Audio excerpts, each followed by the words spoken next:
বিয়ে করার পরে বড় মাছ আনছো, মাছের টুকরা হিসাব কইরা কইরা বলিয়া খাইছো, মারে দিছো না। মা কো পুত্রে আমার মুখে রুচি নাই, কিন্তু চ্যালেঞ্জ, বাপটা যেদিন চলে যাবে মাছের মাথা খেতে গেল বাপের কথা মনে হবে, কাজটা করলাম কি। চ্যালেঞ্জ, ভালো একটা কিছু খাবার খাইতে গেল মা বাপের কথা মনে হবে, কাজটা করলাম কি। বউর কথায় মা বাপের বহুত অনেক তথ্য বাপের কাছে গোপন রাখছি, ব্যাংকে কোন জায়গায় কত টাকা রাখে বউ ঠিকই জানে, মা বাপরে কয় না। রাতের বেলা কমলাপুর থেকে আসে, ট্রেনে আইসা নামে আখাউড়া, নাইমা বাড়িতে যায়, কোন সময় ফল আনে মা জানে না। সকালে ঠিকই মা ঘর ঝাড়ু দিতে যায়, দেখে জানালার পাশ দিয়ে ফুসকিনি বার বদলা কমলার চুলকা ফালায় রাখছে।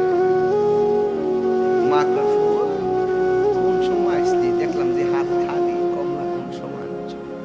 এ পুত্রে খাইবার খালে তো খাইছি না, পুরা খালে কি খাবো, কি থেকে গোপনে দেশ, আমার তো বড় ইচ্ছা ছিল তুই আইন না আমারে দিবি, আমি তোর পুরে তোরে জি পুত্রে নাই না